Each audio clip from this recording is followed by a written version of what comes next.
দেখো ফ্রেন্ডস, আজ আমি ধোকার ডালনা করবো। এটা ধোকার ডালটা বেটে আমি ভালো করে মিক্সিতে করে নিয়েছিলাম, তারপরে কিউব কিউব করে কেটে নিয়েছি। তারপরে এই ডাল বাটার জলটাই আমি রেখে দিচ্ছি, এটা আমি তরকারিতে দেবো। আর এইটাতে আছে আদা বাটা, রসুন বাটা দিইনি আমি, তোমরা চাইলে দিতে পারো। আমি নিরামিষ করছি তাই এতে জিরে গুঁড়ো, লঙ্কা গুঁড়ো, টমেটো সমস্ত কিছু দেওয়া আছে, নুন মিষ্টি সমস্ত দিয়ে আমি এটা রেডি করে নিয়েছি। আলু সিদ্ধ, এবার আমি একটা একটা করে ধোকা ভেজে নেব। ধোকা ভেজে নেবার পরে আর এইটা আমি ছানার ডালনা করেছি, এইটার রেসিপি তোমাদের আর একদিন শেয়ার করেছি। আর এখানে করেছি পোলাও,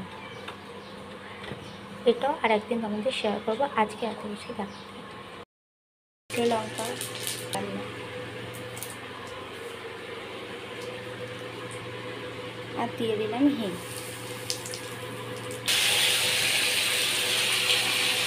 একটু সাথে করে নিচ্ছি,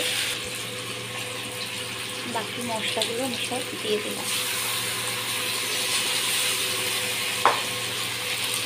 দিয়ে একটু নাড়াচাড়া করে নেব।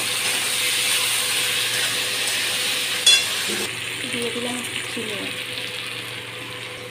দিয়ে ভালো করে কষে নিলাম।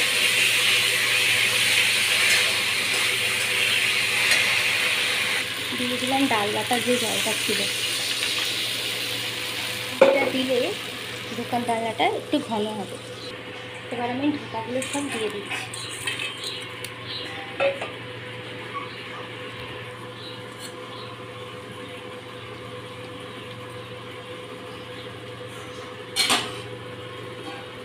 দিয়ে দিলাম গরম মশলা একটু,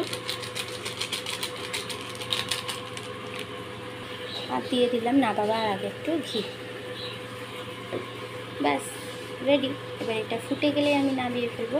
হয়ে গেল আমার ধোকার ডালনা। কেমন হলো জানাতে ভুলো না যেন।